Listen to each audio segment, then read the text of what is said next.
الحمد لله رب العالمين نحمده ونستعينه ونستغفره ونؤمن به ونتوكل عليه ونعوذ بالله من شرور أنفسنا ومن سيئات أعمالنا من يهده الله فلا مضل له ومن يضلل فلا هادي له أشهد أن لا إله إلا الله وحده لا شريك له وأشهد أن محمدًا عبده ورسوله أرسله بالهدى ودين الحق ليظهره على الدين كله ولو كره المشركون اللهم صل على محمد وعلى آل محمد كما صليت على إبراهيم وعلى آل إبراهيم إنك حميد مجيد اللهم بارك على محمد وعلى آل محمد كما باركت على إبراهيم وعلى آل إبراهيم إنك حميد مجيد أما بعد فإن خير الحديث كتاب الله وخير الهدي هدي محمد صلى الله عليه وسلم وشر الأمور محدثاتها وكل محدثة بدعة وكل بدعة ضلالة وكل ضلالة في النار أيها الإخوان والأخوات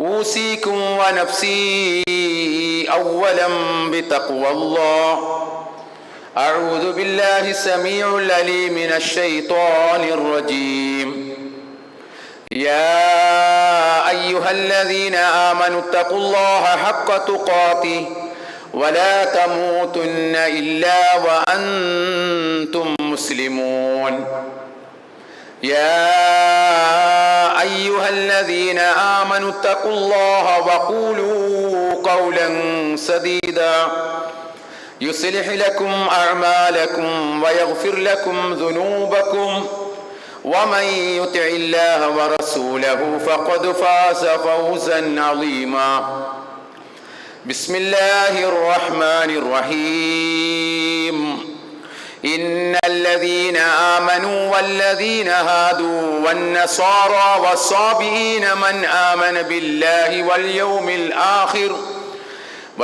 الآخر وعمل صالحا فلهم أجرهم عند ربهم ولا خوف عليهم ولا هم يحزنون.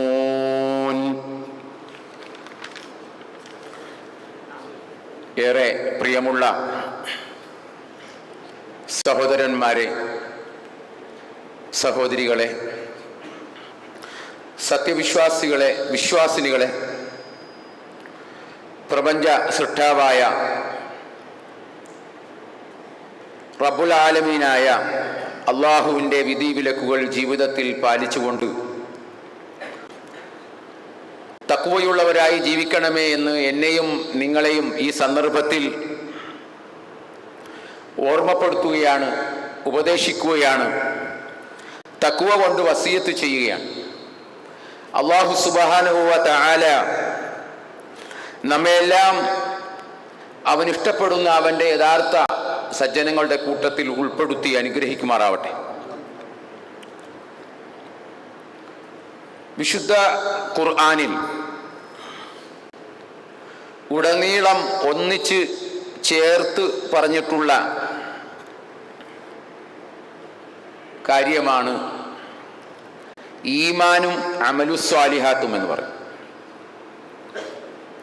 ഇവ രണ്ടും പരസ്പര പൂരകങ്ങളാണ്. അതായത് ഇതിലേതെങ്കിലും ഒന്ന് ഇല്ല എങ്കിൽ അവൻ സത്യവിശ്വാസിയാവുകയില്ല. അതുകൊണ്ട് തന്നെ അവൻ സ്വർഗപ്രാപ്തിക്ക് അർഹനാവുകയുമില്ല. ഇതാണ് നാം മനസ്സിലാക്കേണ്ടത്. വിശുദ്ധ ഖുർആനിൽ അമലുസ്വാലിഹാത്തിനെ സംബന്ധിച്ച് 80-ലധികം സ്ഥലങ്ങളിലാണ് പറഞ്ഞിട്ടുള്ളത്. അതിൽ 73 പ്രാവശ്യവും ഈമാനോടൊപ്പം തന്നെയാണ് പറഞ്ഞിട്ടുള്ളത്. ഈമാൻ ഒന്ന് വേറെ, സൽപ്രവർത്തികൾ ഒന്ന് വേറെ, അങ്ങനെയല്ല. എവിടെ ഈമാനുണ്ടോ അവിടെ സൽപ്രവർത്തികൾ ഉണ്ടാവണം, അമലുസ്വാലിഹാത്തും ഉണ്ടാവണം. ഒരാള് ഈമാനുണ്ട്, അയാൾക്ക് സൽക്കർമ്മങ്ങളില്ല എങ്കിൽ അയാളുടെ ആ ഈമാൻ കൊണ്ട് യാതൊരു പ്രയോജനവുമില്ല. അതുപോലെ തന്നെ തിരിച്ചും ഒരാൾക്ക് സൽക്കർമ്മങ്ങളുണ്ട്, ഈമാനില്ല എങ്കിൽ ആ സൽക്കർമ്മങ്ങൾ കൊണ്ട് അയാൾക്ക് യാതൊരു പ്രയോജനവുമില്ല. വിശുദ്ധ ഖുർആൻ വളരെ കൃത്യമായിട്ടാണ്, വളരെ കണിശമായിട്ടാണ് അത് പറഞ്ഞിട്ടുള്ളത്. അതിലൊരു വിധത്തിലുള്ള ഒരു വിട്ടുവീഴ്ചയും ഇളവും ഒന്നും അനുവദിച്ചിട്ടില്ല എന്ന് നമ്മൾ മനസ്സിലാക്കണം. ഈമാന്റെ അത്രയും ഗൗരവം തന്നെയാണ് അമലു സ്വാലിഹാത്തിനുമുള്ളത്. അമലു സ്വാലിഹാത്ത് അള്ളാഹു സ്വീകരിക്കണമെങ്കിൽ ശരിയായ ഈമാനും വേണം. ഇത് ഇസ്ലാമിൻ്റെ നയം അതാണ് ഇസ്ലാം ദീൻ എന്ന് പറഞ്ഞാൽ അതാണ്. അപ്പൊ ഇഷ്ടമുള്ളവന് ഇഷ്ടമുള്ളതുപോലെ അമലു സ്വാലിഹാത്ത്, അവന് തോന്നുന്നത് അമലു സ്വാലിഹാത്ത്, അവന് തോന്നുന്ന ഈമാൻ, അങ്ങനെ ഒന്നൊന്നുമില്ല. ആ ഈമാനും സൽപ്രവർത്തികളും കൊണ്ട് അവന് ഒരു പ്രയോജനവും അവന് ലഭിക്കുകയില്ല.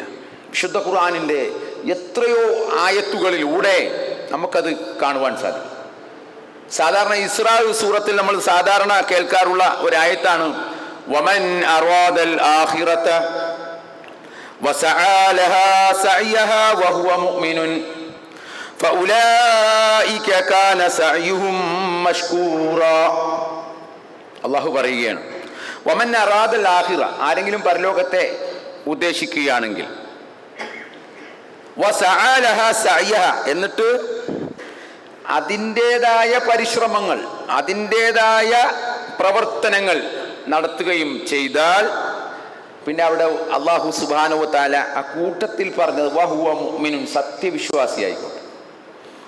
വെറും സൽക്കർമ്മങ്ങളുടെ കാര്യങ്ങൾ മാത്രം അള്ളാഹ് പറഞ്ഞു പോയില്ല.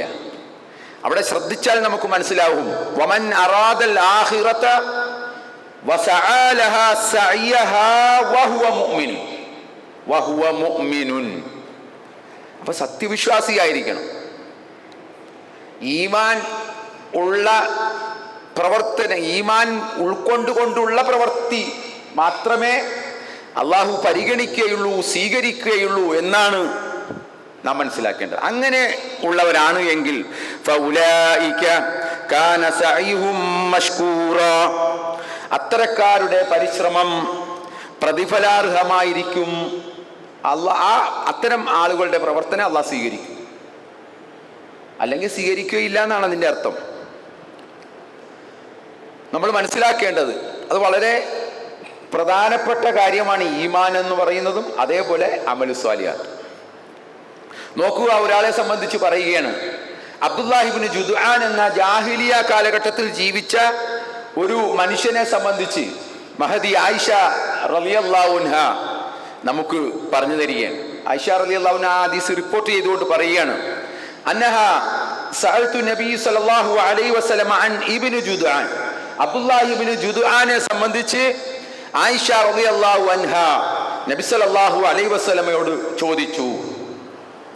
ഖുൽതു യാ റസൂലല്ലാഹ്, ഞാൻ ചോദിച്ചു, അല്ലാഹുവിന്റെ പ്രവാചകരെ, ഇബ്നു ജുദ്ആൻ കാന ഫിൽ ജാഹിലിയത്തി യസിലുർ റഹ്മി വയുത്ഇമുൽ മിസ്കീൻ. ഈ ഇബ്നു ജുദ്ആൻ എന്ന് പറയുന്ന വ്യക്തി ജാഹിലിയ കാലഘട്ടത്തിൽ യസിലുർ റഹ്ം, കുടുംബബന്ധം ചേർക്കുന്ന ആളായിരുന്നു.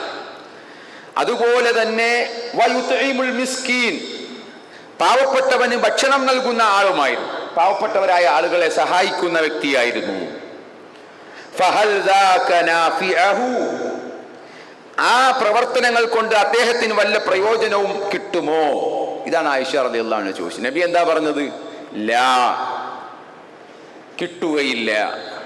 ഇന്നഹു ലം യഖുൽ യൗമൻ റബ്ബി ഗ്ഫിർ ലി ഖതീഅതി യൗമദ്ദീൻ, ഒരു ദിവസം പോലും അല്ലാഹ് എന്ന് വിളിച്ചിട്ടില്ല. ഇങ്ങനെയൊക്കെ ചെയ്തിട്ടുണ്ട്. നല്ല നല്ല പ്രവർത്തനങ്ങളൊക്കെ അദ്ദേഹം നടത്തിയിട്ടുണ്ട്. പക്ഷേ ഒരു ദിവസം പോലും അദ്ദേഹത്തിൻ്റെ നാവിൽ നിന്ന് റബ്ബി ഉഫിർലി, പടച്ചവനെ എനിക്ക് നീ പുറത്തു തരണമേ, ഖതിയത്തി, എൻ്റെ പാപങ്ങൾ, യൗമുദ്ദീൻ, ആ പ്രതിഫല നാളിൽ, ആ പ്രതിഫലം പരലോകത്ത്, പടച്ചവനെ എൻ്റെ പാപങ്ങൾ എനിക്ക് പുറത്തു തരണേ അല്ലാ എന്ന ഒരു പ്രാവശ്യം പോലും അദ്ദേഹം അങ്ങനെ പറഞ്ഞിട്ടില്ല എന്നവർ.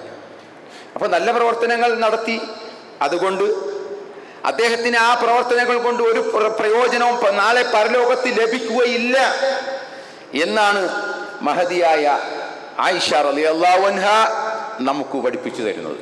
ഇപ്പൊ ഈമാന്റെ കാര്യം, അമലു സാലിഹാത്തുകൾ നമ്മളിങ്ങനെ ചെയ്യുമ്പോൾ പലർക്കും അറിയില്ല. പല ആളുകൾക്കും ഈമാന്റെ പ്രാധാന്യം എത്രയാണ്, അതിൻ്റെ ഗൗരവം പലർക്കും മനസ്സിലായിട്ടില്ല. സമയമാകുമ്പോൾ പള്ളിയിൽ പോകുന്നു, അങ്ങനെ പള്ളിയിൽ വരുന്നു, നിസ്കരിക്കുന്നു, മറ്റു ഖുർആൻ പാരായണമൊക്കെ നടത്തുന്നുണ്ട്. ഈമാനോ? ഈമാൻ എങ്ങനെയാണ്? താൻ സ്വീകരിച്ചിട്ടുള്ള, ഉള്ളിൽ സ്വീകരിച്ചു വച്ചിട്ടുള്ള ഈമാന്റെ അവസ്ഥ എന്താണ്? ആ ഈമാൻ ശരിയല്ല എങ്കിൽ എത്ര നാൾ നമസ്കരിച്ചാലും എത്ര വലിയ വട്ടത്തിലുള്ള നിസ്കാരത്തഴമ്പാണ് നിനക്ക് ഉള്ളത് എങ്കിലും നിന്റെ ആ നമസ്കാരം നിനക്ക് ഒരിക്കലും പ്രയോജനപ്പെടുകയില്ല എന്നതാണ് ഇസ്ലാമിന്റെ അടിസ്ഥാനപരമായ വിശ്വാസം. ഇത് ആളുകൾക്കറിയില്ല. ആളുകൾ ഇങ്ങനെ എന്ത് ചെയ്യാണ്, കുറേ പ്രവർത്തിക്കുന്നുണ്ട്. പക്ഷെ ഇസ്ലാം പറഞ്ഞിട്ടുള്ള ഈ വക വളരെ പ്രാധാന്യത്തോടെ മനസ്സിലാക്കേണ്ട കാര്യങ്ങൾ ആളുകൾ മനസ്സിലാക്കുന്നില്ല. അതേപോലെ തന്നെ മറ്റൊരു ആയത്തിൽ സൂറത്തു ഇബ്രാഹിം 14-ാം അധ്യായത്തിലെ 18-ാമത്തെ വചനത്തിലൂടെ അല്ലാഹു സുബ്ഹാനഹു വ തആല പറയുകയാണ്, മസലുൽ ലദീന കഫറൂ ബിറബ്ബിഹിം അഅമാലുഹും കറമാദിൻ ഇഷ്തദ്ദത് ബിഹി റീഹു ഫീ യൗമി ആസിഫിൻ ലാ യഖ്ദിറൂന മിമ്മാ കസബു അലാ ശൈഇൻ ذلك هو الضلال البعيد. മസലുൽ ലദീന കഫറൂ ബിറബ്ബിഹിം, തങ്ങളുടെ രക്ഷിതാവിനോട് അവിശ്വസിച്ചവരായ ആളുകൾ, തങ്ങളുടെ രക്ഷിതാവിനെ അവിശ്വസിച്ച, നിഷേധിച്ച് തള്ളിക്കളഞ്ഞ ആളുകൾ. അങ്ങനെ ഉണ്ടല്ലോ ആൾക്കാർ, അങ്ങനെയും ആളുകളുണ്ടല്ലോ. റബ്ബിനെ പറ്റി നിഷേധിക്കുന്ന ആളുകളുണ്ട്, റബ്ബ് അങ്ങനെയൊന്നും ഇല്ല എന്ന് പറയുന്ന ആളുണ്ട്. പക്ഷെ അവരും പ്രവർത്തിക്കുന്നുണ്ട്. അവരുടെ കുറെ പ്രവർത്തനങ്ങൾ, നല്ല നല്ല പ്രവർത്തനങ്ങൾ വരുന്നുണ്ട്. പക്ഷേ അവർ ഏകനായ റബ്ബിനെ അവർ അംഗീകരിച്ചിട്ടില്ല, ഏകനായിട്ടും അംഗീകരിച്ചിട്ടില്ല. റബ്ബിനെ അംഗീകരിച്ചാൽ മാത്രം പോലെ ആ റബ്ബ് ഏകനാണെന്ന് കൂടി അംഗീകരിക്കണം. അതാണ് തൗഹീദ് എന്ന് പറയുന്നത്. പലർക്കും തൗഹീദ് എന്താണെന്ന് അറിഞ്ഞുകൂടാ. സഹോദരങ്ങളെ, നമ്മൾ മനസ്സിലാക്കേണ്ടത്, പ്രവാചകന്മാർ എല്ലാ കാലഘട്ടത്തിലും കടന്നുപോയിട്ടുണ്ട്, മനുഷ്യ സമൂഹങ്ങളിലേക്ക് നിയോഗിക്കപ്പെട്ടിട്ടുണ്ട്. എല്ലാ സമൂഹങ്ങളിലേക്കും, കഴിഞ്ഞുപോയ എല്ലാ സമൂഹങ്ങളിലും. വഇമ്മിൻ ഉമ്മത്തിൻ ഇല്ലാ ഖലാ ഫീഹാ നദീർ, ഒരു താക്കീതുകാരൻ കഴിഞ്ഞു പോകാത്ത ഒരു സമൂഹവും കഴിഞ്ഞു പോയിട്ടില്ല. ഒരു താക്കീതുകാരനും വരാത്ത ഒരു സമൂഹം കഴിഞ്ഞു പോയിട്ടില്ല. ഈ പ്രവാചകന്മാർ എന്തിനാ കടന്നു വന്നത് ലോകത്ത്? ഒരു അള്ള ഉണ്ടെന്ന് പറയാനാണോ? ഒരു സൃഷ്ടാവുണ്ട് എന്ന് പറയാനാണോ? അല്ല. സൃഷ്ടാവിനെ എല്ലാവർക്കും പരിചയമുണ്ടായിരുന്നു. ഈ ലോകത്തിന്റെ സൃഷ്ടാവിനെ സംബന്ധിച്ച് അവരോട് ചോദിച്ചാൽ അന്ന് ജീവിച്ചിരുന്ന ആളുകൾ സൃഷ്ടാവിനെ കുറിച്ച് പറയുമായിരുന്നു. മഴ വർഷിപ്പിക്കുന്നത് ആരാണെന്ന് ചോദിച്ചാൽ ഈ ആളുകൾ പറയും അള്ളയാണെന്ന്. കാര്യങ്ങൾ നിയന്ത്രിക്കുന്നത് ആരാണെന്ന് ചോദിച്ചാൽ അവർ പറയും അള്ളാഹു ആണ്. അള്ളാഹുവിനെ സംബന്ധിച്ച് അവർക്ക് വിശ്വാസമുണ്ടായിരുന്നു. അതുകൊണ്ട് തന്നെ ഒരു അള്ളാഹു ഉണ്ട് എന്ന് പറയാൻ വേണ്ടിയല്ല പ്രവാചകന്മാർ നിയോഗിക്കപ്പെട്ടത്, മറിച്ച് ആ അള്ളാഹുവിനെ മാത്രമേ ആരാധിക്കാവൂ എന്ന് പറയാൻ വേണ്ടിയാണ് ലോകത്ത് അമ്പിയാക്കൾ മുഴുവനും കടന്നു വന്നത്. ആ അള്ളാഹുവിനെ മാത്രമേ ആരാധിക്കൂ. ആദം നബി മുതലുള്ള മുഹമ്മദ് മുസ്തഫ സല്ലല്ലാഹു അലൈഹി വസല്ലമ വരെയുള്ള 1.25 ലക്ഷത്തോളം പ്രവാചകന്മാരും അവരുടെ കർമ്മങ്ങളിൽ വ്യത്യാസം ഉണ്ടായിരുന്നുവെങ്കിലും, കർമ്മങ്ങളിൽ, ആചാരങ്ങളിൽ, അനുഷ്ഠാനങ്ങളിൽ വ്യത്യാസമുണ്ടായിരുന്നെങ്കിലും ആരാധനയുടെ കാര്യത്തിൽ, ഏകനായ സൃഷ്ടാവിനെ ആരാധിക്കുന്ന വിഷയത്തിൽ അവർക്കിടയിൽ ഒരു വിധത്തിലുള്ള വ്യത്യാസവും ഉണ്ടായിരുന്നില്ല. അവർ വേറെ ആയിരുന്നില്ല. അള്ളാഹുവിനെ മാത്രം ഓരോ പ്രവാചകന്മാരും വന്നുകൊണ്ട് അതാണ് ജനങ്ങളെ പഠിപ്പിച്ചിരുന്നത് എന്ന് നമ്മൾ മനസ്സിലാക്കണം. അപ്പോൾ മസലുല്ലദീന കഫറൂ ബിറബ്ബിഹിം, തങ്ങളുടെ രക്ഷിതാവിനോട് അവിശ്വസിച്ചവരായ ആളുകളുടെ ഉദാഹരണം, അഅ്മാലുഹും, അവരുടെ അമലുകൾ എങ്ങനെയായിരിക്കും, അവരുടെ അമലുകൾ, അത്തരക്കാരുടെ അമലുകൾ എപ്രകാരമായിരിക്കുമല്ലോ അള്ളാഹു പറയുകയാണ്. കറമാദിൻ, അത് വെണ്ണീർ പോലെയാണ്. അവരുടെ പ്രവർത്തനങ്ങൾ വെണ്ണീർ പോലെയാണ്, ചാരം പോലെയാകുന്നു. ഇല്ലേ ചാരം? വിറക് കത്തി തീർന്നാൽ അവിടെ ചാരമില്ലേ? ആ ചാരത്തിന്റെ അവസ്ഥ എന്താ? എന്തെങ്കിലും ഉണ്ടോ? ഒന്നുമില്ല. ഒന്ന് ഊതിയാ പറന്നു പോകും അല്ലേ? അതുപോലെയാണ് എന്നാണ് അള്ളാഹു പറയുകയാണ്. അവരുടെ പ്രവർത്തനങ്ങൾ കറമാദിൻ, വെണ്ണീറിനോടാകുന്നു അവരുടെ ഉദാഹരണം. ഇഷ്തദ്ദത്ത് ബിഹി റിഹു ഫീ യൗമി ആസിഫിൻ, കൊടുങ്കാറ്റടിക്കുന്ന ദിവസം കനത്ത കാറ്റടിച്ചു പാറിപ്പോയ വെണ്ണീർ പോലെയാകുന്നു അവരുടെ അമലുകൾ. അതാണ് അവരുടെ ഉദാഹരണം. നിലനിൽക്കുകയില്ല. അള്ളാഹു പറയാണ്, ലാ യഖ്ദിറൂന മിമ്മാ കസബു അലാ ഷൈഇൻ, അവർ പ്രവർത്തിച്ചുണ്ടാക്കിയതിൽ നിന്നും യാതൊന്നും അനുഭവിക്കാൻ അവർക്ക് സാധിക്കുകയില്ല. കുറെ പ്രവർത്തിച്ചു, കുറെ ചെയ്തു കൂട്ടി, നല്ല പ്രവർത്തനങ്ങൾ, മനുഷ്യർക്ക് ഉപകാരമുള്ള കാര്യങ്ങൾ, ഒരുപാട് നന്മകൾക്ക് മേലെ നന്മകൾ ഇരട്ടിയായി ചെയ്തു. അങ്ങനെയുള്ള ആളുകളുണ്ട്.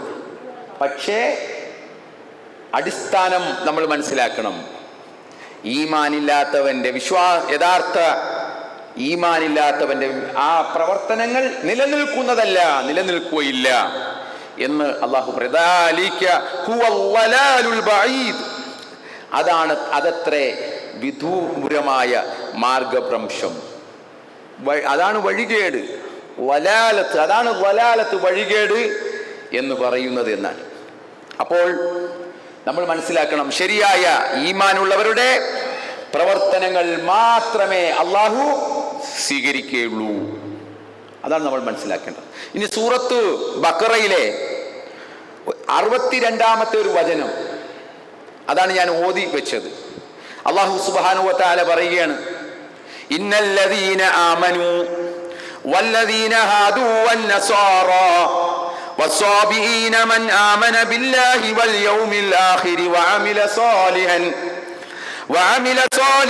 ഫലഹും അജ്റുഹും ഇൻദ റബ്ബിഹിം വലാ ഖൗഫുൻ അലൈഹിം വലാ ഹും യഹ്സനൂൻ.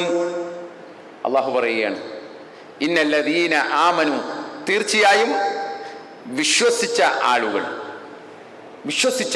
ഈമാനുള്ളവരും, വല്ലദീന ഹാദു, അവർ യഹൂദരായ ആളുകളാവട്ടെ, വന്നസ്വാറ, നസാറാക്കൾ, ക്രൈസ്തവരായ ആളുകളാവട്ടെ, വസ്വാബിഈൻ, സ്വാബിഈ മതക്കാരാവട്ടെ, മൻ ആമന ബില്ലാഹി വൽ യൗമിൽ ആഖിരി വഅമില സാലിഹൻ ഫലഹും അജ്റുഹും ഇൻദ റബ്ബിഹിം വലാ ഖൗഫുൻ അലൈഹിം വലാ ഹും യഹ്സനൂൻ.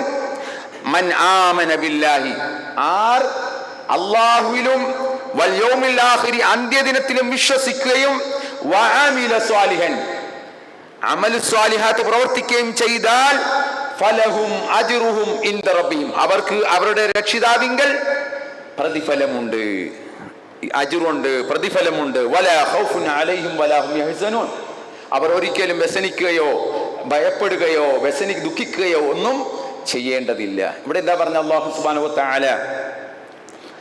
ഇവിടെ ഈ ഒരു ആയത്തിനെ എടുത്തുകൊണ്ട് ചില ആളുകൾ പറയുന്നുണ്ട്, മുസ്ലിം തന്നെ ആകണമെന്നൊന്നുമില്ല, ആര് ആയാലും മതി, ഏതൊരു മതത്തിൽ വിശ്വസിക്കുന്ന ആളുകളാണെങ്കിലും ശരി, അതാണ് അല്ലാഹു സുബ്ഹാനഹു വ തആല പറയുന്നത്, വല്ലദീന ഹാദു, യഹൂദിയാവട്ടെ, നസ്രാനിയാവട്ടെ, വന്നസാറ വസ്സാബീന, സാബി മതക്കാരിൽപ്പെട്ട ആളുകളാവട്ടെ, മൻ ആമന ബില്ലാഹി വൽ യൗമിൽ ആഖിരി, അങ്ങനെ അങ്ങനെ അള്ളാഹുവിനെ കൊണ്ടും പരലോകത്തെ കൊണ്ടും അതനുസരിച്ചുള്ള സൽക്കർമ്മങ്ങൾ ചെയ്യുകയും ചെയ്താൽ അവന് പ്രതിഫലമുണ്ട് എന്ന് ഈ ആയത്ത് വെച്ചുകൊണ്ട് പറയുകയാണ്. എന്താണ്? ആർക്കും സ്വർഗത്തിൽ പോവാം, മുസ്ലിം തന്നെ ആകണമെന്നില്ല. യഥാർത്ഥത്തിൽ എന്താണ് സഹോദരങ്ങളെ, ഇതാണോ ഖുർആൻ അവിടെ പറഞ്ഞത്? അല്ല എന്നുള്ളതാണ്. ഇപ്പൊ നമ്മുടെ പുറത്തു നിന്ന് ഉള്ള ശത്രുക്കളെ കൂടാതെ തന്നെ നമ്മുടെ ഈ അകത്തും കുറെ എണ്ണം ഇങ്ങനെ കടന്നു വരുന്നുണ്ട്. ഒറ്റപ്പെട്ട ആളുകൾ ആയിട്ട്, ഒറ്റപ്പെട്ട ചില ആളുകൾ ഇങ്ങനെ കടന്നു വന്നിട്ട് ഇത്തരം വാദഗതികൾ, അതായത് സർവമത സത്യവാദം, എല്ലാ മതങ്ങളും ശരിയാണ്, എല്ലാ മതങ്ങളും ശരിയാണ്, അങ്ങനെ നമ്മൾ കേട്ടിട്ടില്ലേ? മതം ഏതായാലും മനുഷ്യൻ നന്നായാലും മതി. കേൾക്കാൻ നല്ല സൗന്ദര്യമാണ്. പക്ഷെ ഇസ്ലാം മതം സ്വീകരിക്കുന്നില്ല. എല്ലാ മതവും ശരിയാണെന്ന് ഇസ്ലാം ഒരിക്കലും പറയുന്നില്ല. എല്ലാ മതവും എങ്ങനെ ശരിയാവും? ഒരിക്കലും ശരിയാകുകയില്ല. പിന്നെ പറയുന്നത് എന്താണ്? ഈ നദികളെല്ലാം ഒഴുകുന്നത് ഒരേ സ്ഥലത്തേക്കാണ്, സമുദ്രത്തിലേക്കാണ് എന്ന് പറഞ്ഞാൽ എല്ലാവരും പറയുന്നത് ഒരേ ദൈവത്തെക്കുറിച്ച് തന്നെയാണ്. അതുകൊണ്ട് ഇഷ്ടമുള്ളവന് ഇഷ്ടമുള്ളത് വിശ്വസിക്കാം, സ്വീകരിക്കാം, എല്ലാവർക്കും സ്വർഗം. ഇതൊരിക്കലും ഇസ്ലാം പറയുന്നതല്ല. ഇസ്ലാമിന് ഉൾക്കൊള്ളാനാവാത്ത വാദഗതികളാണ്. ഇസ്ലാം ഒരിക്കലും അത് പറയുന്നില്ല, അങ്ങനെ പറയുന്നില്ല. മറിച്ച് ഇവിടെ ഇത് പറഞ്ഞത് എന്താണ്? സന്ദർഭമുണ്ട്, സബബുൻ നുസൂലുണ്ട്, ഒരു അവതരണ പശ്ചാത്തലമുണ്ട്. ഈ ആയത്ത് അവതരിക്കുന്ന ഒരു പശ്ചാത്തലമുണ്ട്. അങ്ങനെ 2-3 സന്ദർഭങ്ങളുണ്ട്. ഒന്ന് ഖുലിയായുൽ കാഫിറൂൻ എന്ന് പറയുന്ന സൂറത്തിലെ ലക്കും ദീനുക്കും വലിയ ദീൻ, നിങ്ങൾക്ക് നിങ്ങളുടെ മതം, ഞങ്ങൾക്ക് ഞങ്ങളുടെ മതം. ഇതെന്തിനാ പറയുന്നത്? നിങ്ങൾക്ക് നിങ്ങളുടെ അനുസരിച്ച് ജീവിച്ചോ, ഞങ്ങളുടെ അനുസരിച്ച് ജീവിക്കാം, എല്ലാം ഒന്ന് തന്നെ. അങ്ങനെയാണോ? അല്ല, ഒരു ആദർശം പറഞ്ഞതാണത്. ഒരു വിട്ടുവീഴ്ചയും ഇല്ല. ലക്കും ദീനുക്കും വലിയ ദീൻ എന്ന് പറഞ്ഞ ഒരു വിട്ടുവീഴ്ചയും ഇല്ലെന്നാണ് പറഞ്ഞത്. മുഹമ്മദ് മുസ്തഫ സല്ലല്ലാഹു അലൈഹി വസല്ലമയുടെ അടുക്കൽ വന്ന് പറയുകയാണ്, മുഹമ്മദേ സല്ലല്ലാഹു അലൈഹി വസല്ലം, നമുക്കൊരു അണ്ടർസ്റ്റാൻഡിൽ പോകാം, നമുക്കൊരു പരസ്പരം 2 കൂട്ടരും ഒരു ധാരണയിൽ പോകാം. കുറച്ചു നാൾ ഞങ്ങൾ ആരാധിക്കുന്നതിനെ നീ ആരാധിക്കും, പിന്നെ കുറച്ചു നാൾ നീ ആരാധിക്കുന്നതിനെ ഞങ്ങൾ ആരാധിക്കാം. അപ്പോഴാ പറഞ്ഞത് ലക്കും ദീനുക്കും, ഞാൻ ആരാധിക്കുന്നതിനെ നിങ്ങളും ആരാധിക്കുന്നില്ല, നിങ്ങൾ ആരാധിക്കുന്നതിനെ ഞാനും ആരാധിക്കുന്നില്ല. ലക്കും ദീനുക്കും വലിയ ദീൻ, നിങ്ങൾക്ക് നിങ്ങളുടെ ആദർശം മതം, എനിക്ക് എൻ്റെ ആദർശം. ആ ആദർശമാണ് അവിടെ പ്രഖ്യാപിച്ചത്. പക്ഷെ ആ ആയത്ത് പോലും എന്ത് ചെയ്യാണ്? അടർത്തി മാറ്റിയിട്ട് തങ്ങളുടെ വാദഗതികൾക്കൊപ്പിച്ച് കൊണ്ടുവരാൻ ശ്രമിക്കുകയാണ്. അതേപോലെ തന്നെ ഈ ആയത്ത് അല്ലാഹു സുബ്ഹാനഹു വ തആല ജൂതന്മാർക്കും നസാറാക്കൾക്കും മറുപടി പറഞ്ഞതാണ്. കാരണം അവർക്കൊരു ധാരണയുണ്ടായിരുന്നു, അവർ മാത്രമേ സ്വർഗത്തിൽ പോവുകയുള്ളൂ. ഖുർആൻ അത് പറയുന്നുണ്ട്, വഖാലൂ ലൻ യദ്ഖുലൽ ജന്നത ഇല്ലാ മൻ കാന ഹൂദൻ ഔ നസാറ തിൽക അമാനിയും ഖുൽ ഹാതു ബുർഹാനകും ഇൻ കുൻതും സാദിഖീൻ. വഖാലു, അവർ പറയുകയാണ്, ലൻ യദ്ഖുലൽ ജന്ന, സ്വർഗത്തിൽ പ്രവേശിക്കണമെങ്കിൽ ഇല്ലാ മൻ കാന ഹൂദൻ ഔ നസാറ, ഒന്നെങ്കിൽ നസാറയാവണം, അല്ലെങ്കിലോ ജൂതനാവണം. ഇവർക്ക് 2 പേർക്കും പതിച്ച് നൽകിയിട്ടുള്ളതാണ് സ്വർഗം എന്നായിരുന്നു അവർ വാദിച്ചിരുന്നത്. അതിന് മറുപടിയാ പറഞ്ഞത്, ജൂതരായാലും നസറ ആയാലും ആരായാലും അള്ളാഹുവിലും അന്ത്യദിനത്തിലും വിശ്വസിക്കുകയും അതനുസരിച്ചുള്ള സൽക്കർമ്മങ്ങൾ പ്രവർത്തിക്കുകയും ചെയ്താൽ അവർക്ക് പ്രതിഫലമുണ്ട്. അല്ല, ജൂതരും നസാറാക്കളും മാത്രമല്ല സ്വർഗത്തിൽ പോകുക എന്നുള്ള മറുപടിയാണ് അല്ലാഹു സുബ്ഹാനഹു വ തആല അവിടെ പറഞ്ഞത്. പക്ഷെ ഇത് എങ്ങനെ ഈ രീതിയിലാണ് അവർ മാറ്റിക്കൊണ്ടു പോകുന്നത്? ഇസ്ലാം അങ്ങനെ ഇല്ല. ഇന്ന് നോക്കൂ, എങ്ങനെ ഏതെങ്കിലും വിശ്വാസവും അതനുസരിച്ചുള്ള പ്രവർത്തികളും ഒക്കെ നോക്കുകയാണെങ്കിൽ ഇന്ന് എത്രയാണ് ഓരോ മതക്കാരുടെയും വിശ്വാസങ്ങളൊക്കെ എന്തൊക്കെയാണ്? തികച്ചും ഇസ്ലാമിന് ഒരിക്കലും അംഗീകരിക്കാൻ പറ്റാത്ത വിശ്വാസം അല്ലേ? ക്രൈസ്തവരുടെ വിശ്വാസം എന്താണ്? ത്രിത്വം, ത്രിയേകത്വം, മൂന്നും കൂടി ഒന്നാണെന്ന് പറയുന്ന വിശ്വാസം ഇസ്ലാം അംഗീകരിക്കുമോ? എത്ര ആയത്തുകളിലാണ് അല്ലാഹു സുബ്ഹാനഹു വ തആല ഇതിന് മറുപടി നൽകുന്നത്? ഈ വിഷയത്തിൽ മറുപടി നൽകുന്ന വിശ്വാസത്തിന്റെ കാര്യത്തിൽ അല്ലാഹു സുബ്ഹാനഹു വ തആല മറുപടി നൽകുന്ന എത്ര ആയത്തുകൾ ഖുർആനിലുണ്ട്. ആ ആയത്തുകളൊക്കെ എന്ത് ചെയ്യും? ഈ തൃത്വത്തിനെതിരെ അല്ലാഹു സുബ്ഹാനഹു വ തആല പറയുന്നുണ്ട്. ഈ യേശു ക്രിസ്തു അല്ലെങ്കിൽ ഈസാ നബി അലൈഹിസ്സലാം ദൈവപുത്രനാണ് എന്ന് വാദിക്കുന്ന ആളുകൾ, അങ്ങനെ പിതാവും പുത്രനും പരിശുദ്ധാത്മാവും എന്ന് പറയുന്ന ത്രിയേകത്വ സിദ്ധാന്തം അതൊരിക്കലും അംഗീകരിക്കാൻ പറ്റുകയില്ല. അപ്പോൾ അവരും ഇവരും അവരുടെ വിശ്വാസം അങ്ങനെ പോട്ടെ, നമ്മുടെ വിശ്വാസം ഇങ്ങനെ പോട്ടെ, എല്ലാം ഒന്ന് തന്നെ എന്ന് പറയാൻ പറ്റുകയില്ല. അതേപോലെ തന്നെ 33 കോടി ദൈവങ്ങളെ ആരാധിക്കുന്ന ആളുകൾ, 33 കോടി ദൈവങ്ങളെ, എല്ലാം കണ്ണിൽ കണ്ടതെല്ലാം ദൈവം. പിന്നെ എന്താണ്? ഞാൻ തന്നെ നീ, നീ തന്നെ ഞാൻ എന്ന് പറയുന്ന എന്താണ് സിദ്ധാന്തം? ഞാൻ തന്നെ, ഞാനും തന്നെയാണ് നീ, ഞാൻ തന്നെയാണ് നീ, നീ തന്നെയാണ് ഞാൻ. ഇങ്ങനെയൊക്കെയുള്ള വിശ്വാസം ഈ ലോകത്ത് നിലനിൽക്കുമ്പോൾ നമുക്ക് എങ്ങനെയാണ് സഹോദരങ്ങളെ ഇത് അംഗീകരിക്കാൻ കഴിയുക? ഒരിക്കലും അംഗീകരിക്കാൻ കഴിയില്ല. ഏതായാലും ഒരു സത്യമേ ഉണ്ടാവുള്ളൂ ലോകത്ത്, ഒരു സത്യമേ ലോകത്ത് ഉണ്ടാകാൻ പാടുള്ളൂ. ഇപ്പൊ ഉദാഹരണമായിട്ട് 5ഉം 3ഉം എത്രയാണെന്ന് ചോദിച്ചാൽ ഒരു 4-5 പേരോട് ചോദിക്കുകയാണ് എന്ന് വിചാരിക്കുക, 5ഉം 3ഉം എത്ര? ഒരാൾ പറഞ്ഞു 5ഉം 3ഉം 8, വേറൊരാൾ പറഞ്ഞു 5ഉം 3ഉം 9, വേറൊരാൾ പറഞ്ഞു 5ഉം 3ഉം 7. അങ്ങനെ പറയണം. വേറൊരാൾ പറയാണ് ഇതെല്ലാം ശരിയാണ്. ഇത് അംഗീകരിക്കാൻ പറ്റുമോ? ഇതിലേതാണ് സത്യം? 5ഉം 3ഉം 8 എന്ന് പറയുന്നത് സത്യം.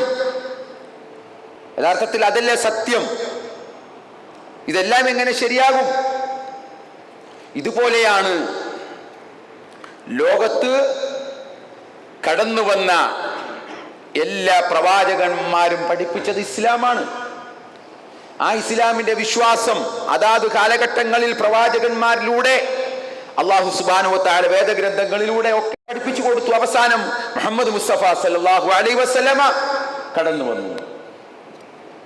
ആ പ്രവാചകനിൽ വിശ്വസിക്കുക എന്നുള്ളത് എല്ലാവരുടെയും ബാധ്യതയാണ്. ആർക്കും അതിനകത്തുനിന്ന് മാറാൻ പറ്റുകയില്ല. അതാണ് ആ പറഞ്ഞത്. അതാണ് അല്ലാഹു സുബ്ഹാനഹു വ തആല പറഞ്ഞത്, മൻ ആമന, ഈമാൻ. അവിടെ പ്രവാചകനിൽ വിശ്വസിക്കണം, പ്രവാചകനെ അനുസരിക്കണം, പ്രവാചകൻ കൊണ്ടുവന്നതിനെ ഒക്കെ സ്വീകരിക്കേണ്ടതുണ്ട്. എങ്കിൽ മാത്രമേ അവർക്ക് സ്വർഗം ലഭിക്കുകയുള്ളൂ. ഇതാണ് ഇസ്ലാമിന്റെ കാഴ്ചപ്പാട്. എല്ലാം അള്ളാഹു സ്വീകരിക്കില്ല. വളരെ വ്യക്തമായിട്ട് അള്ളാഹു സുബ്ഹാനഹു വ തആല ഖുർആനിൽ പഠിപ്പിച്ചിട്ടുണ്ട്, വമൻ യബ്തഗി ഗൈറൽ ഇസ്ലാമി ദീനൻ ഫലൻ യുഖ്ബല മിൻഹു വഹുവ ഫിൽ ആഖിറതി മിനൽ ഖാസിരീൻ.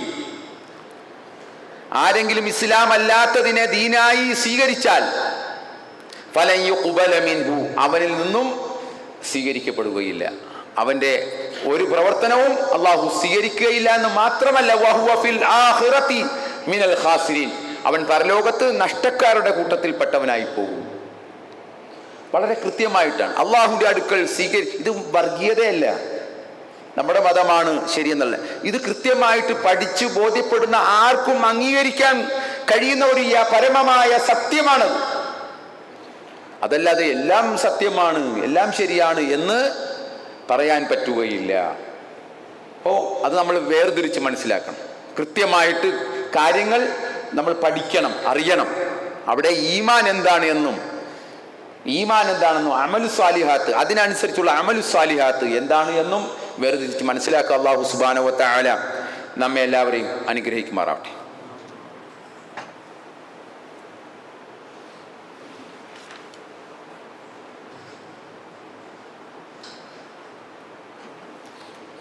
അൽഹംദുലില്ലാഹി റബ്ബിൽ ആലമീൻ വൽ ആഖിബത്തു ലിൽ മുത്തഖീൻ വസല്ലല്ലാഹു അലാ നബിയിൽ മുർസലീൻ വഅലാ ആലിഹി വസ്വഹാബിഹി അജ്മഈൻ അമ്മാ ബഅദ് ഇത്തഖുല്ലാഹ ഇബാദല്ലാഹ് ഉസീകും സാനിയം ബിത്തഖ്വല്ലാഹ്. പ്രിയമുള്ള സഹോദരങ്ങളെ, ഒരിക്കൽ കൂടി അള്ളാഹുവിൻ്റെ വിധിവിലക്കുകൾ അനുസരിച്ച് ജീവിക്കണമെന്ന് എന്നെയും നിങ്ങളെയും ഉപദേശിക്കുകയാണ്. അള്ളാഹു നമ്മെ എല്ലാവരെയും അനുഗ്രഹിക്കുമാറാവട്ടെ. സഹോദരങ്ങളെ, റജബ് മാസത്തിലാണല്ലോ നമ്മളുള്ളത്. റജബ് കഴിഞ്ഞാൽ പിന്നെ ഷഅബാൻ, അത് കഴിഞ്ഞാൽ റമദാൻ നമ്മുടെ പടിവാതിക്കലൊക്കെ വന്നു നിൽക്കുകയാണ്. റമദാൻ നമ്മുടെ അടുത്ത് എത്തിയിരിക്കുകയാണ്. അള്ളാഹു സുബ്ഹാനഹു വ തആല ആ റമദാനിൽ ജീവിക്കാനും അമലു സ്വാലിഹാത്തുകൾ ചെയ്യാനും അള്ളാഹു നമ്മളെ എല്ലാവരെയും അനുഗ്രഹിക്കുമാറാവട്ടെ. സഹോദരങ്ങളെ, ഈ റജബ് മാസത്തിൽ ഒരു നോമ്പിനെ സംബന്ധിച്ച് നമ്മുടെ സമീപത്തുള്ള പള്ളികളിലും ഒക്കെ ഇങ്ങനെ പറയാറുണ്ട്. മിഅ്റാജ് നോമ്പ് എന്നാണ് അതിനെ സംബന്ധിച്ച് പരിചയപ്പെടുത്തുന്നത്. മിഅ്റാജ് നോമ്പ് റജബ് 27 അങ്ങനെ ഒരു നോമ്പിനെ സംബന്ധിച്ച് ഇങ്ങനെ പറയുന്നുണ്ട്. യഥാർത്ഥത്തിൽ എന്താണ് അങ്ങനെ ഒരു നോമ്പ് ഇസ്ലാമിൽ സുന്നത്താക്കപ്പെട്ടിട്ടുണ്ടോ എന്ന് നമ്മളൊക്കെ മനസ്സിലാക്കേണ്ടതുണ്ട്. അങ്ങനെ ഒരു നോമ്പ് ഇസ്ലാം പഠിപ്പിച്ചിട്ടില്ല. പ്രവാചകൻ അത് ജീവിതത്തിൽ ചെയ്തിട്ടില്ല. ഈ 27 തന്നെയാണ് ഈ ഇസ്രാ മിഅ്റാജ് നടന്നത് എന്നത് ഒരു ഉറപ്പുമില്ല. മഹാനായ ഇബ്നു ഹജറുൽ അസ്ഖലാനി അതിനെ സംബന്ധിച്ച് പറയുകയാണ് ഫതഹുൽ ബാരിയിൽ. 10ഓളം അഭിപ്രായങ്ങളുണ്ട് എന്ന പണ്ഡിതന്മാർക്കിടയിൽ, ഒന്നും രണ്ടുമല്ല, 10ഓളം അഭിപ്രായങ്ങളുണ്ട്. ഈ റജബ് 27 ആണ് ഈ ഇസ്രാ മിഅ്റാജ് സംഭവിച്ചത് എന്ന് പിന്നെ പണ്ഡിതന്മാർക്കിടയിൽ അഭിപ്രായ വ്യത്യാസമുണ്ട് എന്ന്. മാത്രമല്ല, ഹിജ്റ 1 വർഷം മുമ്പാണ് ഇതെന്ന ഇമാം നവവിയുടെയും മറ്റുള്ളവരുടെയും നിഗമനങ്ങളെ അദ്ദേഹം തള്ളിക്കളയുകയും ചെയ്യുന്നു. അങ്ങനെ ഹിജ്റ വർഷത്തിന് 1 വർഷം മുമ്പാണ് ഇത് ഇസ്രാ മിഅ്റാജ് നടന്നതെന്നുള്ള ആ നിഗമനങ്ങളെ തെറ്റാണ് എന്നാണ് അദ്ദേഹം പറയുന്നത്. അതേപോലെ തന്നെ വർഷത്തിൻ്റെ കാര്യത്തിൽ ഏത് ഹിജ്റ വർഷം ഏത് വർഷത്തിലാണ് എന്നുള്ള കാര്യത്തിലും തർക്കമുണ്ട്. ഇബ്നു കസീറും അതേപോലെ തന്നെ ഇമാം ഖുർത്തുബിയും ഒക്കെ അക്കാര്യം പ്രത്യേകം എടുത്തു പറഞ്ഞിട്ടുണ്ട്. ഇമാം മുഹമ്മദ് ബിൻ സാലിഹ് അൽ ഉസൈമീൻ റഹിമഹുല്ല പറയുകയാണ്, റജബ് 27 ഇസ്രാവും മിഅ്റാജും സംഭവിച്ചത് എന്ന് ചരിത്രത്തിൽ എവിടെയും സ്ഥിരപ്പെടാത്ത കാര്യമാണ്. അദ്ദേഹം പറയാണ്, ഒരു ചരിത്രത്തിൽ എവിടെയും അത് അങ്ങനെ സ്ഥിരപ്പെട്ട് വരാത്ത കാര്യമാണ്. അതിനാൽ സ്ഥിരപ്പെടാത്ത എല്ലാ കാര്യവും ബാത്തിലാണ്, അഥവാ അടിസ്ഥാനരഹിതമാണ്. അത്തരം ബാത്തിലിന്മേൽ പടുത്തുയർത്തപ്പെട്ടതെല്ലാം അഥവാ അതുമായി ബന്ധപ്പെട്ട പ്രത്യേകം ആചാരങ്ങളെല്ലാം ബാത്തിൽ തന്നെയാകുന്നു എന്നാണ് ഷെയ്ഖ് ഉസൈമീൻ റഹ്മഹുല്ല അദ്ദേഹത്തിൻ്റെ മജ്മൂഉൽ ഫതാവയിൽ പറയുന്നു. അപ്പം അങ്ങനെ ഒരു നോമ്പ് ഇല്ല എന്നാണ് മനസ്സിലാക്കേണ്ടത്. അങ്ങനെ ആ ദിവസങ്ങൾ തന്നെ സ്ഥിരപ്പെട്ടു വന്നിട്ടില്ല എന്ന് മാത്രമല്ല, ഇസ്ലാമിലെ പ്രമാണങ്ങൾ പരിശോധിച്ചു നോക്കിയാൽ ഇസ്രാ മിഅ്റാജിനുമായി ബന്ധപ്പെട്ട് ഒരു തരത്തിലുള്ള ഇബാദത്ത് അള്ളാഹുവോ അവൻ്റെ പ്രവാചകനോ നമുക്ക് പഠിപ്പിച്ചു തന്നിട്ടില്ല. ഇസ്ലാമിലെ പ്രമാണങ്ങൾ വെച്ച് നോക്കുകയാണെങ്കിൽ തന്നെ അങ്ങനെ ഒരു നോമ്പ് പഠിപ്പിച്ചു തന്നിട്ടില്ല. മിഅ്റാജ് ദിവസത്തിലെ നോമ്പ് സുന്നത്തായിരുന്നുവെങ്കിൽ അത് സംബന്ധിച്ച വിവരങ്ങൾ നബി സല്ലല്ലാഹു അലൈഹി വസല്ലമയിൽ നിന്നും സഹാബികൾ വഴി നമുക്കതെത്തുമായിരുന്നു. നബിയിൽ നിന്നും അത് കൃത്യമായി കേട്ട് മനസ്സിലാക്കി അത് പിന്നെ പ്രവർത്തിച്ച സ്വഹാബിമാർ, ആ സ്വഹാബിമാരിൽ നിന്ന് നമുക്കത് എത്തുമായിരുന്നു എന്നാണ് പറയുന്നത്. മാത്രമല്ല, ഖുർആൻ എടുത്തു പറഞ്ഞ സംഭവമല്ലേ, സുബ്ഹാനല്ലദീ അസ്റാ ബിഅബ്ദിഹി ലൈലൻ മിനൽ മസ്ജിദിൽ ഹറാം ഇലൽ മസ്ജിദിൽ അഖ്സല്ലദീ ബാറക്നാ എന്ന് തുടങ്ങുന്ന സൂറത്തുൽ ഇസ്രാഇന്റെ തുടക്കം ആ പറഞ്ഞ ആയത്ത് ഉള്ളതാണ്. അതേപോലെ തന്നെ ഏറ്റവും ഇസ്ലാമിലെ ഈ ഉമ്മത്തിന് നിർബന്ധമാക്കപ്പെട്ട ആരാധനയായ നമസ്കാരം നിശ്ചയിക്കപ്പെട്ട രാവാണത്. ഈ മിഅ്റാജ് രാവിലാണ് നമസ്കാരം നിർബന്ധമാക്കപ്പെടുന്നത്. എന്നിട്ടും ഈ പ്രവാചകൻ അതുമായിട്ട് ബന്ധപ്പെട്ട മിഅ്റാജിനെ കുറിച്ച് യാത്ര നടത്തിയ നബി സല്ലല്ലാഹു അലൈഹി വസല്ലമയിൽ നിന്നും അത് വന്നിട്ടില്ല എന്ന് മാത്രമല്ല, അത് സത്യപ്പെടുത്തിയ അബൂബക്കർ സിദ്ദീഖ് റളിയല്ലാഹു അൻഹു നോമ്പ്, ഈ മിഅ്റാജ് നോമ്പ് അനുഷ്ഠിച്ചിട്ടില്ല. അത് ഒരു സംഭവമാണല്ലോ. അബൂബക്കർ സിദ്ദീഖ് റളിയല്ലാഹു അൻഹുമായി ബന്ധപ്പെട്ട് ഇതിൻ്റെ വലിയൊരു സംഭവമാണ്. സിദ്ദീഖ് എന്ന നാമം തന്നെ വരാൻ ഉണ്ടായ ഒരു സംഭവം കൂടിയാണ് ഈ മിഅ്റാജ് സംഭവം. അപ്പോൾ ഇങ്ങനെ മതത്തിൽ അടിസ്ഥാനമില്ലാത്ത കാര്യങ്ങളെ കൊണ്ടുവരാൻ ആളുകൾക്ക് ഭയങ്കര താല്പര്യമാണ്. ഇങ്ങനെ ഇല്ലാത്തത് ചെയ്യാൻ ആളുകൾക്ക് ഇഷ്ടമാണ്. എന്നാൽ ഉള്ള കാര്യങ്ങളുണ്ട്, ഉള്ള നോമ്പുകൾ, ഒരുപാട് നോമ്പുകൾ, സുന്നത്താക്കപ്പെട്ട നോമ്പുകളുണ്ട്. എല്ലാ മാസത്തിലും നോമ്പുണ്ട് അല്ലേ? 13, 14, 15 അയ്യാമുൽ ബീദ്. എല്ലാ ആഴ്ചയിലും ഉണ്ട് 2 തിങ്കളും വ്യാഴവും നോമ്പ്. ഇനി അതുകൂടാതെ എല്ലാവർക്കും അതിൽ കൂടുതൽ അനുഷ്ഠിക്കണമെങ്കിലോ ഒന്നത്തരാടം നോമ്പ് അനുഷ്ഠിക്കാം, ഒന്നിട വിട്ട്. ദാവൂദ് നബി അലൈഹി സ്വലാത്തു വസ്സലാമയുടെ നോമ്പ്, ഇതൊക്കെ ഇസ്ലാം പരിചയപ്പെടുത്തിയ നോമ്പാണ്. പിന്നെ മുഹറം 9, ആശുറ, താസുവ നോമ്പ്, അറഫ നോമ്പ്, അങ്ങനെ പിന്നെ എത്രയോ നോമ്പുകൾ പഠിപ്പിച്ചിട്ടുണ്ട്. അതിനെന്തെങ്കിലും ആളുകളെ ഒന്ന് പ്രോത്സാഹിപ്പിക്കുന്ന ഒന്നും നമ്മൾ കേൾക്കുന്നില്ല, കാണുന്നില്ല. അതിനു വേണ്ടി ഒന്ന് പ്രോത്സാഹിപ്പിച്ചൂടെ? ജനങ്ങളോട് പറഞ്ഞൂടെ? പക്ഷെ ഇങ്ങനെയുള്ള ഇല്ലാത്ത നോമ്പിനെ കുറിച്ച് പറയാൻ പിന്നെ വലിയ നാവാണ്. അത് സ്വീകരിക്കാൻ എത്രയോ തിരക്കാണ്. ഇപ്പൊ ഇനി ശഅബാൻ 15 വരും, ഇത് കഴിഞ്ഞ ശഅബാൻ 15 ബറാത്ത് നോമ്പെന്നും പറഞ്ഞു. അപ്പോഴും ആളുകൾക്കൊക്കെ അന്ന് ഭയങ്കര നോമ്പാണ്. ആളുകൾ നോമ്പ് ഇല്ല, അതിനും യാതൊരു അടിസ്ഥാനവുമില്ല എന്നുള്ളത്. അപ്പോൾ നമ്മൾ മനസ്സിലാക്കണം, ഈ മിഅ്റാജ് നോമ്പ് ഇല്ലാത്ത നോമ്പാണ്. അതെന്തിനാണ് നമ്മൾ കുറ്റം ഏൽക്കേണ്ടി വരുന്നത്? ഇല്ലാത്തത് ചെയ്താൽ കുറ്റമല്ലേ വരിക? പ്രതിഫലം കിട്ടുമോ? ഇല്ല. അതിൻ്റെ പേരിൽ കുറ്റമാണ്, കുറ്റക്കാരനാവുകയാണ് അള്ളാഹുവിൻ്റെ മുമ്പിൽ. ഒരു ബിദ്അത്ത് ചെയ്തതിൻ്റെ, പ്രവാചകൻ പഠിപ്പിക്കാത്തതിൻ്റെ ശിക്ഷ നമ്മൾ ഏൽക്കേണ്ടി വരും. അപ്പം അത് മനസ്സിലാക്കണം നമ്മൾ. അങ്ങനെ കൃത്യമായി ഇസ്ലാം പഠിപ്പിച്ച സുന്നത്തായ നോമ്പുകൾ അനുഷ്ഠിച്ച്, അതേപോലെ ബിദ്അത്തുകളായ നോമ്പുകളിൽ നിന്നും വിട്ടുനിന്ന് കൃത്യമായി നമ്മൾ ഏതൊരു കർമ്മം ചെയ്താലും പ്രവാചകന്റെ സാക്ഷ്യം ഉണ്ടാവണം, പ്രവാചകന്റെ കയ്യൊപ്പ് ഉണ്ടാവണം. ഇല്ലെങ്കിൽ അതൊന്നും സ്വീകരിക്കപ്പെടില്ല. മൻ അമില അമലൻ ലൈസ അലൈഹി അംറുന ഫഹുവ റദ്ദുൻ. നമ്മളുടെ പ്രവൃത്തിയിൽ ഇല്ലാത്തത് ആരെങ്കിലും ഒരു കർമ്മമായി സ്വീകരിച്ചാൽ ഫഹുവ റദ്ദുൻ, അത് തള്ളപ്പെടേണ്ടതാണ് എന്നാണ് നബി സല്ലല്ലാഹു അലൈഹി വസല്ലമ നമ്മളെ പഠിപ്പിച്ചിട്ടുള്ളൂ. അപ്പോൾ അത് കൃത്യമായി മനസ്സിലാക്കുക. അങ്ങനെ ഒരു നോമ്പ് പഠിപ്പിച്ചിട്ടില്ല. അപ്പം ഇല്ലാത്തത് നമ്മൾ ചെയ്യേണ്ട വിട്ടുനിൽക്കുക. അല്ലാഹു സുബ്ഹാനഹു വ തആല നമ്മെ എല്ലാവരെയും അനുഗ്രഹിക്കുമാറാവട്ടെ. നമ്മിൽ നിന്നും വന്നുപോയ ചെറുതും വലുതുമായ പാപങ്ങൾ അല്ലാഹു നമുക്ക് പുറത്ത് മാപ്പ് നൽകുമാറാവട്ടെ.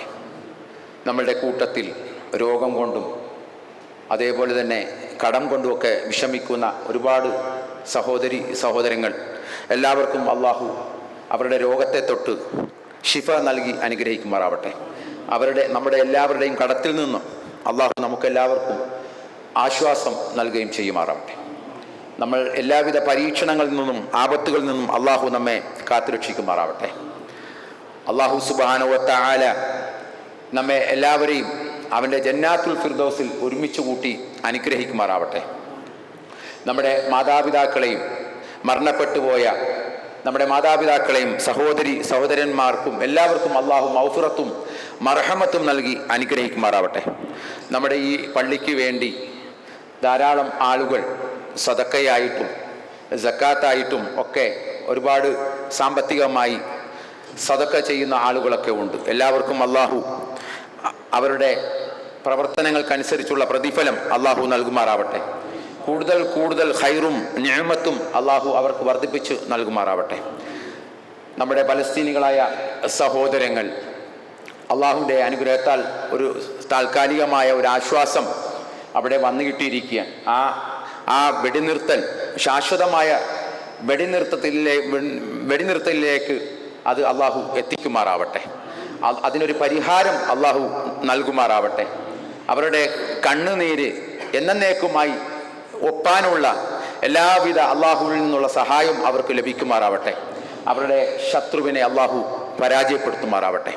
اللهم اغفر للمؤمنين والمؤمنات المسلمين والمسلمات الأحياء منهم والأموات إنك مجيب دعوة أقواض الحاجات. اللهم ربنا آتنا في الدنيا حسنة وفي الآخرة حسنة وقنا عذاب النار. اللهم ربنا ظلمنا أنفسنا وإن لم تغفر لنا وترحمنا لنكونن من الخاسرين. اللهم أجرنا من النار. اللهم أجرنا من النار. اللهم أجرنا من النار. اللهم أعز الإسلام والمسلمين وأذل الشرك والمشركين. اللهم أعز الإسلام والمسلمين وأذل الشرك والمشركين. اللهم ربنا تقبل منا إنك أنت السميع العليم وتب علينا إنك أنت التواب الرحيم واغفر لنا برحمتك يا أرحم الراحمين. سبحان ربك رب العزة عما يصفون وسلام على المرسلين.